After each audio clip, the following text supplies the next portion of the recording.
Bonjour à tous, je vais faire aujourd'hui une petite vidéo un peu différente parce que je vais parler des animaux et surtout de la maltraitance animale. Comment on va dire ça? Ce qui nous touche particulièrement, on a la maltraitance des animaux autour de nous et parfois on ne se rend pas compte. J'habite dans un village où malheureusement, déjà depuis 2 ans, je dois me rendre compte que des villageois, enfin surtout une personne, ne traite pas très bien ses animaux. Donc il y a déjà 2 ans, j'avais récupéré 5 chats donc de cette personne, une maman avec ses 4 chatons, qui est venue spontanément chez nous pour survivre. Hein. Donc moi j'ai pas été chercher ce chat. S'en est suivi des tas de problèmes dans le village. Bon, mais c'est pas grave. Maintenant, ce qui se passe, c'est que depuis début septembre, il y a un chaton qui est venu chez nous. J'ai cru qu'il était abandonné, voilà. Et ce n'était pas le cas. C'était le chaton de cette personne. Bon, il est venu plusieurs fois et on a amené ce chaton chez elle et nous sommes traités de voleurs d'animaux. Alors, il faut savoir que je ne me considère pas comme voleur d'animaux, que la chatte que j'ai récupérée, Poupette, qui est décédée malheureusement, mais avec ces 4 chatons, je ne les ai pas volés, mais à savoir que la loi me dit effectivement que je peux être considérée comme voleuse d'animaux. Alors on va en revenir à ce qui s'est passé le 17 octobre, il y a 2 jours. Le petit chaton en question qui venait depuis le mois de septembre, le 9 octobre, on l'a amené dans un refuge parce que moi je pouvais pas m'en occuper. Et il était pucé, donc on l'a laissé. Et le 17 octobre au soir, à 20h10 à peu près, parce qu'on a pris la photo, petit chaton est arrivé comme ça, avec voilà une corde autour du cou qui l'étranglait. Voilà. Et la corde, on a pris une photocopie parce que voilà, ça c'est la corde. Et si on voit, il l'a mâchouillé pour se libérer. Là, on voit là. Il l'a mâchouillé pour se libérer à plusieurs endroits, on le voit. Voilà. Donc, ce qu'on a fait, parce que moi j'ai 2 chats qui ne supportent pas les intrus, donc on l'a gardé. J'ai écrit à la SPA, j'ai écrit à l'association Brigitte Bardot, qui m'ont répondu tous les deux. Mais ce que nous savions déjà, c'est que il fallait amener le chaton à la mairie. C'est ce qu'il faut faire. Donc, si vous trouvez un chat errant, vous devez aller le conduire à la mairie. Vous ne pouvez pas en fait le garder parce qu'il pourrait être pucé. Et même s'il ne l'est pas, il peut appartenir à quelqu'un. Donc, j'ai eu donc la SPA qui m'a expliqué hier que quand vous trouvez donc un chaton errant, donc ils me disent qu'il vient de la nature.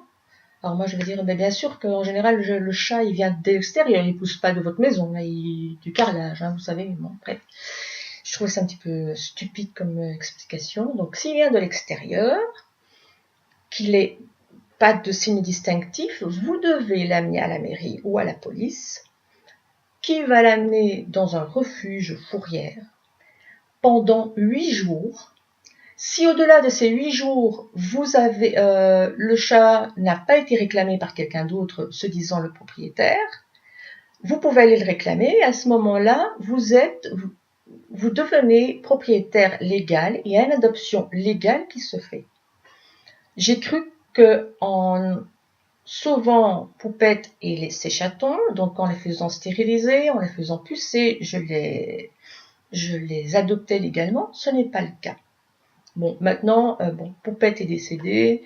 Les chatons, ça fait 2 ans qu'ils sont chez nous, ce n'est plus des chatons. Bon, je suis tranquille, hein. Mais bon, sachez-le. Hein, je sais que j'ai des amis sur Facebook qui ont recueilli des chats et qui n'ont pas fait ce système d'aller le mettre à la fourrière. Je trouve ça terrible pour les animaux parce que la fourrière c'est pas un lieu super sympa. C'est traumatisant. Donc, si le chat vient chez vous, c'est qu'il a une certaine confiance. Et après, de se voir abandonné dans un tel lieu, voilà. Si je l'avais fait, les chatons de Poupette seraient morts, puisqu'elle n'aurait pas pu les allaiter. Voilà. Donc, nous avons rendu le chat, enfin, amené le chat à la mairie.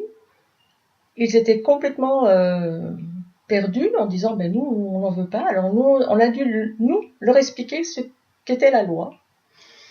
Alors, ils ont été, logiquement, parce que nous ne sommes pas restés, avec la policière municipale, un adjoint au maire, chez cette personne, avec le chaton, pour peut-être lui faire un rappel à la loi, ou dire que d'étrangler un chaton, c'était pas très cool. Enfin, je ne sais pas, parce que ils n'avaient pas l'air... il faut pas être affolé, mais bon, je veux dire, ils étaient pas... Quand on a dit, voilà, elle s'est pas inquiétée toute la nuit, que le chaton, parce que nous l'avons veillé toute la nuit, etc. Oh, c'est pas grave, mais c'est parce qu'il aime bien être chez vous. Oui, mais moi, je peux pas accueillir tous les chats ou tous les animaux qui sont abandonnés ou maltraités. Alors on me dit, oui, ils viennent chez vous, mais je sais pas moi, s'ils viennent chez nous, c'est qu'il y a quelque chose, il n'y a pas écrit un panneau lumineux avec une flèche, c'est là, resto chaton, resto chat, resto cat, je sais pas moi, il y a rien qui dit que chez nous, c'est mieux qu'ailleurs. Donc voilà. Donc sachez que ce chaton, il est à nouveau chez cette personne, mais je suis contente parce que l'ASPA m'a rappelé donc hier, j'ai eu un email de l'association Brigitte Bardot me demandant toutes les coordonnées et des enquêtrices vont être diligentées vers cette personne. Ça va pas améliorer la réputation de d'embêtante, on va rester poli, hein, mais sinon j'aurais dit autre chose, parce que je fais des actes ainsi que mon fils, on va dire de civisme, et apparemment c'est pas super bien vu ça. On embête, on embête. On devrait laisser les choses. Et moi on m'a dit carrément de plus ouvrir mes fenêtres pour que les animaux rentrent pas chez moi parce que j'habite au rez-de-chaussée. Donc voilà, j'estime que j'ai le droit d'ouvrir mes fenêtres et que si les animaux viennent chez moi, c'est qu'il y a un souci ailleurs et c'est pas chez moi qu'il faut chercher.